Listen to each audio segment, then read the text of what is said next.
संजय जी। राधे राधे। राधे राधे महाराज जी। महाराज जी, ये तंत्र मंत्र कुछ लोगों के ऊपर लोग कर देते हैं, क्या ये ऐसा सच में होता है ऐसा कुछ? वैसे ऐसे विधान हैं जो तांत्रिक हैं, जो मंत्रों के ज्ञाता हैं। इसमें मारण है, वशीकरण है, उच्चाटन है, ये इसके विधान हैं। लेकिन ये उन्हीं के ऊपर काम करते हैं जो भगवान का भजन नहीं करते। जो भगवान का भजन करते हैं उनके ऊपर काम नहीं करते। अगर आप राधा राधा जपते हो, कृष्ण कृष्ण जपते हो, तो भगवान तुम्हारी रक्षा करेंगे। कोई भी तंत्र मंत्र तुम्हारे ऊपर काम नहीं करेगा। एक तांत्रिक था, तो वो शालिग्राम भगवान को चुटकियों से नचाता था ऐसे, और भक्त का नाटक करता था। तो भक्त लोग बड़े, जो देखने वाले, यार भगवान इसके बस में है, जैसा चाहता वैसा नचाता है। तो एक भजनानंदी संत थे, उनके पास कई लोग भजन करते, तो उन्होंने आकर बताया कि वो ऐसा बोले, भक्त कभी ऐसा कर ही नहीं सकता। भक्त भगवान को प्रदर्शन थोड़ी करेगा, वो तो आराधना की वस्तु है। तो फिर उन्होंने कहा, महाराज ये तो बड़ा गलत हो रहा है, समाज भ्रमित हो रहा है। तो बोले आपको चलना चाहिए। वो गए और खड़े हो गए और दिखा भाई, वो चुटकी बजावे कुछ नहीं। जब 100 का स्वभाव शेर हो जाता है ना, तो फिर कुछ नहीं चलता। और उनके पास भजन था और ये मंत्र का तांत्रिक था। तो इसने जब देखा कि यही बाबा जी आए और इसी कारण हुआ, तो उनसे कहा चले जाओ। तो उनका ये नाटक बंद कर, भोले भाले लोगों को तू ऐसे तंत्र के द्वारा लुभायमान करता है और पैसे इकट्ठा करता है। अब सारे समाज में उसकी बेइज्जती हुई, तो उसने शाम के अनुष्ठान किया मारण का। मारण का प्रयोग किया, वो खप्पर में आग की तरह जलती हुई उन महात्मा की तरफ बढ़ी, लेकिन उनकी देहरी की परिक्रमा करके बस खड़ी रही। कृत्या भी कहते हैं शास्त्रीय भाषा में, कृत्या, मारण, ऐसे नामों से उच्चारण किया जाता है। तो उन महात्मा ने कहा, मैं कोई दोषी हूं क्या? सब में भगवान वास करते, तू भी भगवत स्वरूप है। उसी के द्वारा प्रकट की हुई कृत्या, उसी को जाकर पटक दिया, उल्टी खून की। और जब उन शिष्यों ने कहा, महाराज मर जाएगा, आप कृपा करके चलो, बस राम राम राम राम राम, खत्म कृत्या। सब अंतर ध्यान हो गए। तो उनका बेटा, अब समझ जा, कान पकड़ा, उस शिष्य बन गए, महात्मा को ईमानदारी से भजन करने लगे। तो तंत्र होता है, मंत्रों में ऐसी ताकत है कि मारण, वशीकरण, उच्चाटन ये सब हो सकता है। लेकिन ये उन्हीं के ऊपर होता है जो भगवान का नाम जप नहीं करते। अगर नाम जप कर रहे हो तो तुम्हारे ऊपर मारण, वशीकरण, उच्चाटन ये सब कुछ नहीं होगा। भगवान के नाम में अपार सामर्थ्य है। राक्षस लोग बड़े मायावी थे, लेकिन राम राम जपने वाले विभीषण के ऊपर कौन सी माया थी? हनुमान जी के ऊपर कौन सी माया उन्होंने डाल दी? कुछ नहीं कर पाए। सिया जी के ऊपर कौन सी माया डाल दी?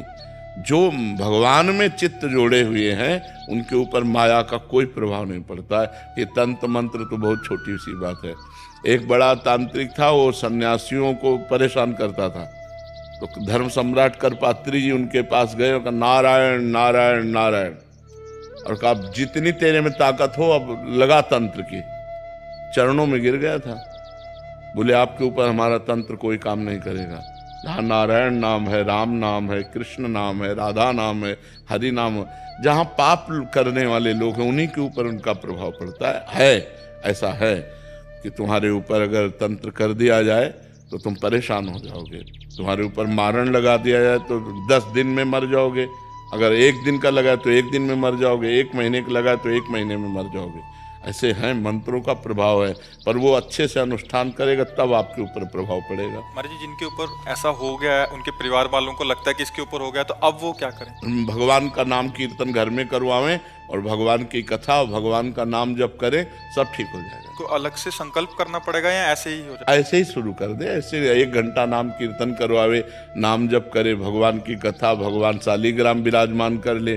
घर में नाम कीर्तन जिसमें होता है, नाम संकीर्तनम यस्य सर्व पाप प्रणाशनम, 1 घंटा नाम कीर्तन करे, कोई भी अमंगल नहीं हो। महाराज जी, अभी एक कोई जने आए थे, वो कह रहे थे कि इन पे ऐसा हो गया, तो हमने यही उपदेश दिया कि ये नाम, कह रहे कि नाम इनसे होता नहीं है नाम जप, और एक नाम सुनते हैं तो फिर बहुत विकल हो जाते हैं ये, मतलब जिन पे ऐसा हुआ है महाराज, वो सुनना भी नहीं चाहते जिसके ऊपर नहीं। तो फिर यही तो दुर्गति है, यही तो दुर्गति है। तो मतलब उनको बिठा के ऐसा हाँ, बिठा के जबरदस्ती सुनाना चाहिए, वो निश्चित खत्म कि हो। उनको कह रहा है कि इनको कष्ट होता है कि जब नाम हाँ, कष्ट होगा क्योंकि वो मंत्र का प्रभाव है, इसलिए उसके ऊपर है। नहीं तो नाम जप से भूत प्रेत उतर जाए, सब सब सब ठीक हो जाए। नाम जप में बड़ी सामर्थ्य है, बड़ी सामर्थ्य है।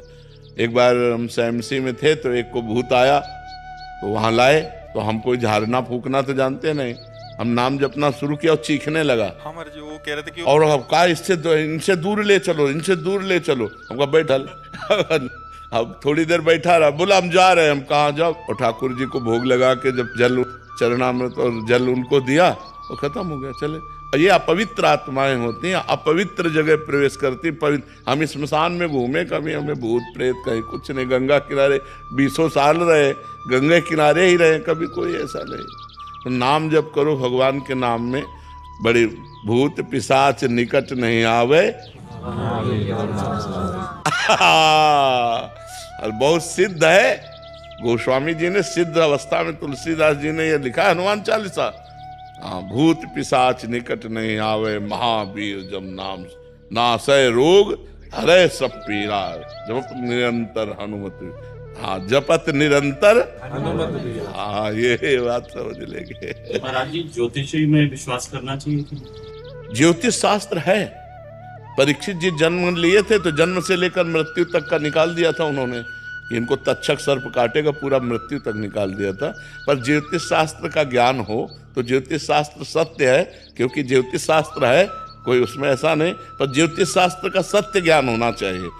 मतलब किसी को गलत उपदेश दे करके और उसको भयावह परिस्थिति में करके अर्थ लेने की वासना ना हो।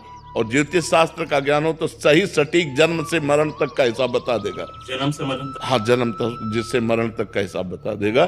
ज्योतिष शास्त्र सत्य है, इसमें कोई संशय नहीं है। पर ये सिद्ध होना चाहिए, मतलब उसको उसका परिपक्व ज्ञान होना चाहिए। ज्योतिष शास्त्र ऐसे ऐसे विचार करने वाले कि जैसे तुम्हारी भैंस खो गई, अब वो आपका विचार किए तो आपको बता देंगे कि आपके गांव में दक्षिण कोने में 3 घर के बाद वो बंधी हुई है, तो चले जाओ, उठा खोल लाओ। ऐसा है ज्योतिष ज्ञान।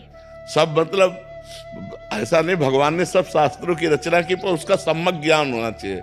सम्यक ज्ञान होने से ही उसको जैसे हम किसी शास्त्र के अनुमानता, तुम्हारी जी सिद्धि, जैसे किसी के मन की बात पढ़ लेना, या हाँ, ये भी सिद्धियां हैं, ये भी सिद्धियां। ये स्वतः अंदर आ जाती। हाँ, अगर हम वो मंत्र सिद्ध किए हुए हैं तो आप जो ये, अच्छा आपका ये नाम है, आप अमुक जगह से आ रहे हैं, आप ये सोच कर आ रहे हैं, तो आपके होश उड़ जाएंगे।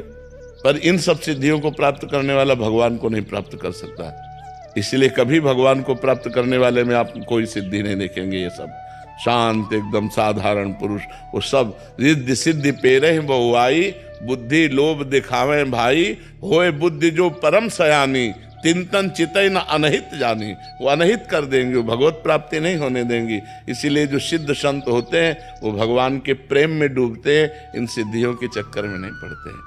ये सिद्धियां तो बहुत छोटे से थोड़े वजन में आ जाती हैं कि आप क्या सोच रहे हैं, आपका क्या नाम है, आप कहाँ से आए हैं, ये बहुत छोटी मोटी बातें हैं, ये कोई बड़ी बात नहीं है। इन सब बातों को तो बहुत क्रॉस करके तब आगे बढ़ा जाता है परमार्थ में। अगर इसको स्वीकार कर ले तो फिर भगवान के दर्शन और भगवान का प्रेम नहीं मिलता। तो ये जीवन भगवान के दर्शन के लिए कि तुम्हारे मन की बात जानने के लिए? अपने मन की बात जान करके तो जिंदगी बर्बाद हो रही है, औरों के मन की बात जान करके इतना बोझा कौन लोग ढोए। मर्जी और भी सिद्धियां होती हैं? बहुत सिद्धियां होती हैं। मर्जी आपने बताया था कि जल पे चलना, हाँ, जल को स्तंभित करके चलना, पहाड़ में भी प्रवेश कर जाना, एक ही समय में कई जगह उपस्थित हो जाना, एक ही ये बड़ी सिद्धियां हैं। एक ही समय में कई जगह उपस्थित हो जाना, बहुत दूर की बात सुन लेना, तुम्हारे मन की बात जान लेना, कहाँ कौन सा धन गड़ा है, इन सब बातों को जान लेना। तो है तो सब मायाकृत ही, परमात्मा कृत थोड़ी है। ऐसे किया और रुपए के सिक्के चांदी के गिर रहे हैं, ढेर के ढेर, ये सबने देखे सिद्धियां। ऐसे कर दिया और पूछा तुमसे कि कौन सी सुगंध चाहिए, मान लो आपने कहा केवड़ा, ऐसे कर दिया पूरा वातावरण केवड़ा का, बिना छिड़के। तुरंत दूसरे ने कहा हमको मोगरा, तो मोगरा। ऐसी सिद्धियां बहुत से हमने देखे संतों की सिद्धियां, पर उससे भगवत प्राप्ति नहीं होती। मेरठ से मर्जी जानते हुए भी कि खराब समय है, का समय से लड़ने की हिम्मत और संयम कैसे आए? नामदेव, भगवान की लीला कथा का श्रवण, ये दो चीजें हमारे अशुभ समयों का नाश करके मंगल विधान कर देती है। अगर हमारे अंदर नाम जब चल रहा है और भगवान के पावन चरित्रों को सुन रहे हैं तो हमारा समय कट जाएगा, हमें सहने की सामर्थ्य मिलेगी और भविष्य हमारा बड़ा मंगलमय हो जाएगा। इसलिए भगवान के पावन चरित्रों को सुनो या स्वयं पढ़ो और नाम जप करो। इससे हमारा जो भी विपत्ति है, हरि स्मृति सर्व विपद विमोक्षणम, भगवान का स्मरण समस्त विपत्तियों से बचा लेता है या समस्त विपत्तियों के सहने की सामर्थ्य देता है। दो बात होगी, या विपत्ति ही नष्ट हो जाएगी या विपत्ति के सहने की सामर्थ्य होगी। भगवान बड़े मंगलमय हैं, खूब उनका नाम जप करो, उनके चरित्र सुनो, भगवान की लीला कथा पढ़ो तो उससे मंगल हो जाएगा।